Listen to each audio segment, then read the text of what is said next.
नमस्कार, मैं अर्चना शर्मा। चढ़ती कला टाइम टीवी देख रहे सभी दर्शकों का स्वागत करती हूं। आप देख रहे हैं हिंदी के समाचार। समाचारों की शुरुआत से पहले एक नजर आज की मुख्य सुर्खियों पर।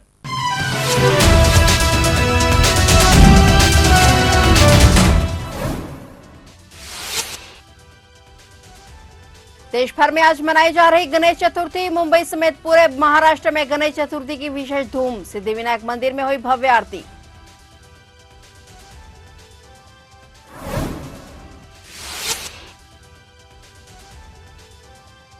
हाथरस हादसे में मरने वालों की बड़ी संख्या। मृतकों के परिजनों को मिलेंगे 2-2 लाख, घायलों को मिलेंगे 50,000 की आर्थिक मदद। सीएम योगी ने जताया दुख।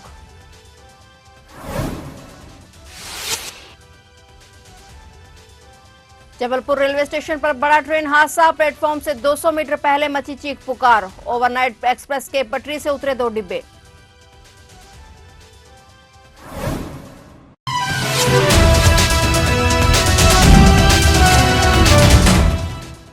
और अब समाचार विस्तार से।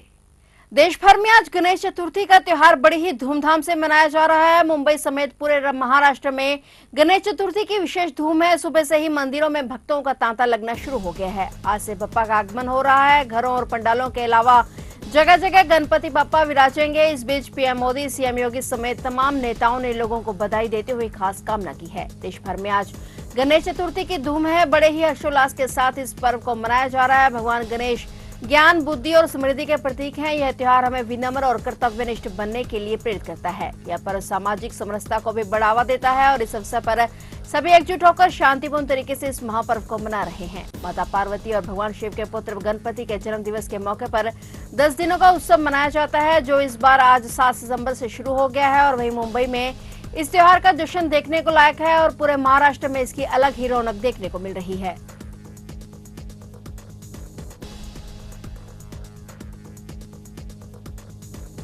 उत्तर प्रदेश के हाथरस जिले के चंदपा कोंदवाली क्षेत्र में रोडवेज बस और मैक्स गाड़ी के बीच हुई जोरदार टक्कर के बाद चीख पुकार मच गई। इस बड़े हादसे में मरने वालों की संख्या बढ़कर 17 हो गई है। हाथरस से अलीगढ़ रेफर हुए लोगों में से 2 लोगों की मौत अलीगढ़ मेडिकल कॉलेज में हुई। मैक्स लोडर टेम्पो में करीब 30 से 32 लोग सवार थे, जिसमें से सभी घायलों को इलाज के लिए जिला अस्पताल में भर्ती कराया गया। वहीं यूपी सरकार ने हादसे में मारे गए लोगों के परिजनों को 2-2 लाख रुपए और घायलों को 50-50 हजार रुपए की आर्थिक मदद देने की घोषणा की है। मुख्यमंत्री योगी आदित्यनाथ ने दुर्घटना में मारे गए लोगों के परिजनों के प्रति संवेदना जाहिर की, तो वहीं घायलों के समुचित इलाज के निर्देश दिए। योगी ने दुर्घटना में मारे गए लोगों के परिजनों को 2-2 लाख रुपए और गंभीर रूप से घायलों को 50-50 हजार रुपए की आर्थिक सहायता देने की घोषणा भी की। उन्होंने कहा कि जनपद हाथरस में एक सड़क दुर्घटना में हुई जनहानि अत्यंत दुखद है। मेरी संवेदनाएं मृतकों के शोक संतप्त परिजनों के साथ हैं। जिला प्रशासन के अधिकारियों को घायलों का समुचित उपचार करने हेतु निर्देश दिए हैं। प्रभु श्री राम से प्रार्थना है कि दिवंगत आत्माओं को अपने श्री चरणों में स्थान और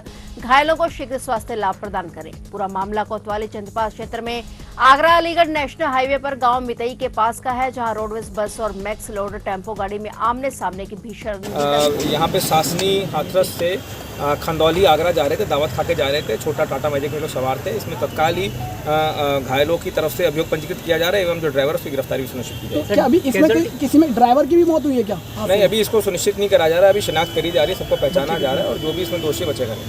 ये हाईवे पे है, बाईपास पे है, जो हाथरस का शहर का बाईपास। सभी लोग कहाँ से कहाँ जा रहे थे और कितने लोग इसमें अभी इंजर्ड हैं? इसमें इंजरी जो है, इंजर्ड हैं, अभी 16 इंजर्ड लाए गए थे, इसमें से 4 को रेफर किया जा चुका है और 6 उपचाररत हैं। आज जबलपुर रेलवे स्टेशन पर बड़ा ट्रेन हादसा हुआ, जब सोमनाथ एक्सप्रेस ट्रेन के 2 डिब्बे प्लेटफॉर्म पर पहुंचने से ठीक 200 मीटर पहले पटरी से उतर गई। यह घटना सुबह करीब 5:50 पर हुई। इंदौर से ट्रेन जबलपुर की ओर आ रही थी और प्लेटफॉर्म नंबर 6 की ओर बढ़ रही थी। रेलवे अधिकारियों के अनुसार गनीमत ये रही कि ट्रेन धीमी गति से चल रही थी, जिसके कारण कोई गंभीर हताहत या घायल होने की सूचना नहीं है। सभी यात्री सुरक्षित हैं और उन्हें जल्द ही उनके गंतव्य की ओर रवाना कर दिया गया। वहीं घटना के तुरंत बाद रेलवे के वरिष्ठ अधिकारी मौके पर पहुंचे और स्थिति का जायजा लिया। उन्होंने ये भी बताया कि दुर्घटना के कारणों की जांच की जा रही है और मामले की पूरी जानकारी जल्द ही प्रदान की जाएगी। प्रधानमंत्री नरेंद्र मोदी ने राष्ट्रीय शिक्षक पुरस्कार प्राप्तकर्ताओं से मुलाकात की। इससे एक दिन पहले राष्ट्रपति द्रौपदी मुर्मू ने शिक्षक दिवस पर शिक्षा के क्षेत्र में योगदान के लिए 82 शिक्षकों को सम्मानित किया था। प्रधानमंत्री नरेंद्र मोदी ने राष्ट्रीय शिक्षक पुरस्कार से सम्मानित शिक्षकों से बातचीत के दौरान नई शिक्षा नीति के प्रभाव पर चर्चा की और आज के युवाओं को विकसित भारत के लिए तैयार करने की शिक्षकों की जिम्मेदारी के बारे में बात की। पीएम मोदी ने कहा कि आज के युवाओं को विकसित भारत के लिए तैयार करने की जिम्मेदारी शिक्षकों के हाथों में है। उन्होंने अपनी अपनी मातृभाषा में शिक्षा प्राप्त करने के महत्व पर भी चर्चा की। पीएम मोदी ने शिक्षकों को छात्रों को विभिन्न भाषाओं में स्थानीय लोकगीत पढ़ाने का सुझाव दिया ताकि उन्हें विभिन्न भाषाओं से परिचित होने में मदद मिल सके। उन्होंने शिक्षकों को भारत का विविधता का पता लगाने के लिए छात्रों को शैक्षिक यात्राओं पर ले जाने के लिए प्रोत्साहित किया। साथियों, मेरी तरफ से कुछ खास आप लोगों को संदेश तो नहीं है, पर मैं जरूर कहूंगा कि ये सिलेक्शन होना ये एक बहुत बड़ी पूंजी होती है, लंबी प्रोसेस से निकलता है। पहले क्या होता था मैं इसकी चर्चा नहीं करता हूं, लेकिन आज कोशिश है कि देश में ऐसे होनहार लोग हैं जो कुछ को नया कर रहे हैं। इसका मतलब ये नहीं कि हमसे कोई ज़्यादा अच्छे टीचर नहीं होंगे, किसी और विषय में अच्छा नहीं करते होंगे, ऐसा नहीं हो सकता है। ये तो देश है, बहुरत्ना वसुंधरा है, कोटि कोटि टीचर्स ऐसे होंगे जो बहुत उत्तम काम करते होंगे, लेकिन हम लोगों की तरफ ध्यान गया होगा, हमारी कोई विशेषता होगी जो देश की में खास करके नई शिक्षा नीति के लिए आप लोगों के जो प्रयास हैं वो काम आ सकते हैं। देखिए, हमारी शिक्षा व्यवस्था में जैसे भारत में एक विषय हमारी आर्थिक व्यवस्था को बहुत बड़ी ताकत दे सकता है और भारत ने ये मौका गंवा दिया है। हमने फिर से एक बार उसको प्राप्त करना है और वो हमारे स्कूलों से शुरू हो सकता है और वो है टूरिज्म।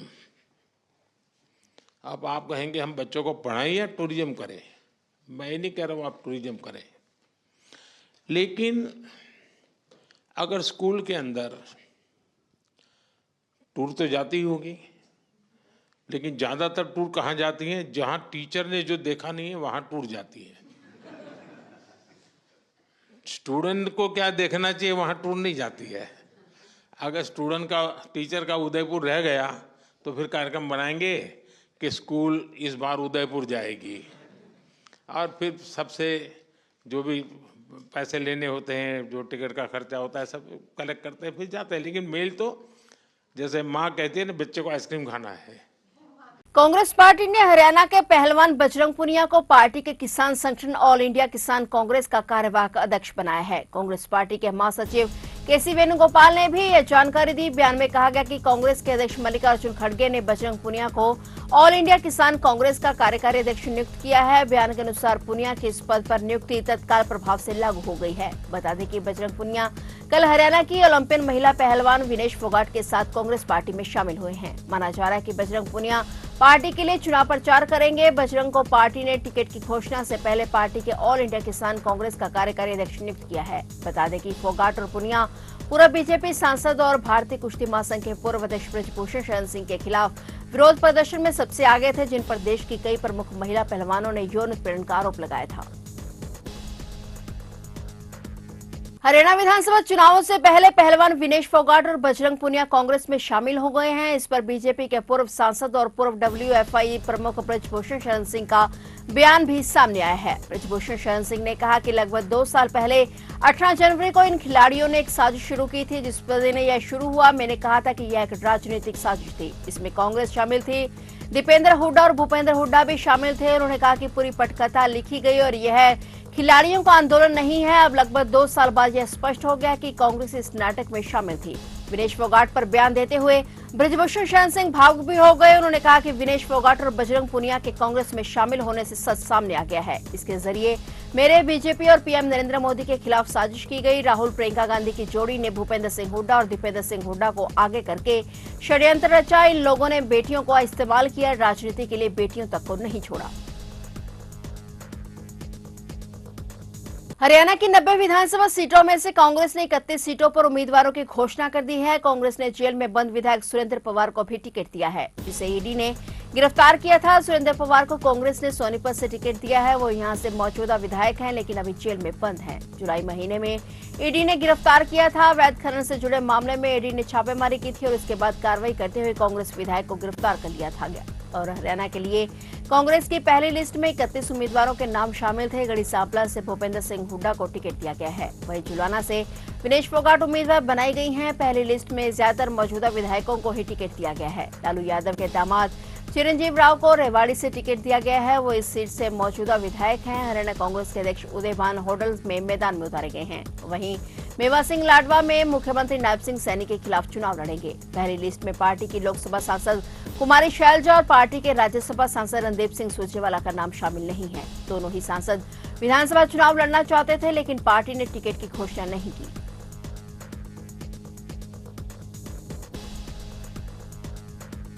हरियाणा के इस चुनाव में माहौल बड़ा पेचीदा नजर आ रहा है। हरियाणा विधानसभा चुनाव के लिए कांग्रेस की ओर से 31 उम्मीदवारों के नामों की पहली सूची जारी कर दी गई है और इसमें जेल में बंद सुरेंद्र पवार का भी नाम है। इस पर बीजेपी के वरिष्ठ नेता अनिल विज की प्रतिक्रिया सामने आई है। उन्होंने कांग्रेस पर हमला बोलते हुए कहा कि अभी देखिए कितने और ऐसे नाम आएंगे। अनिल विज ने कांग्रेस की लिस्ट में सुरेंद्र पवार का नाम होने पर कहा कि कांग्रेस का पसंदीदा काम अपराध करना और जेल जाना है। भूपेंद्र सिंह हुड्डा के खिलाफ मामले दर्ज किए गए हैं और उनका नाम भी सूची में है। सुरेंद्र पवार भी जेल में हैं और उनका नाम सूची में है। अभी देखिए कितने और ऐसे नाम आएंगे। वहीं हरियाणा बीजेपी ने ट्वीट किया कि हरियाणा कांग्रेस बैठक पर बैठक और मंथन पर मंथन के बाद सिर्फ 31 उम्मीदवारों की ही लिस्ट निकाल पाई। यह दिखाता है कि इसकी हालत कितनी खराब है। कांग्रेस के लिए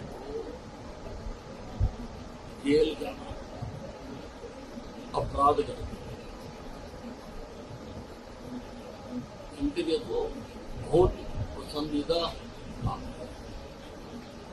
इसलिए हुड्डा साहब के ऊपर भी केस चल रहे हैं। उनका भी नाम है 31 लोगों की लिस्ट में और सुरेंद्र पवार जी भी जेल में है, उनका भी नाम है। अभी और हीरे कितने आते हैं पता नहीं।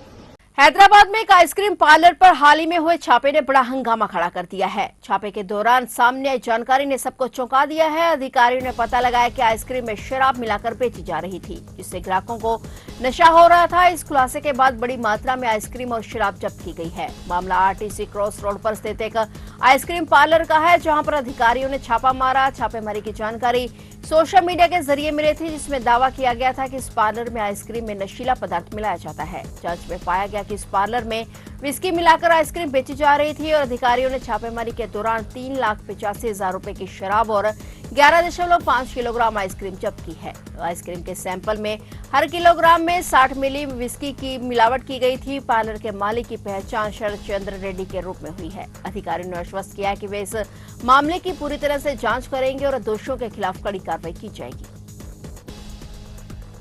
तो आप देख रहे थे हिंदी के समाचार और नए समाचारों के साथ फिर से हाजिर होंगे। तब तक के लिए देखते रहिए चढ़ती कला टाइम टीवी और मुझे दीजिए इजाजत। धन्यवाद।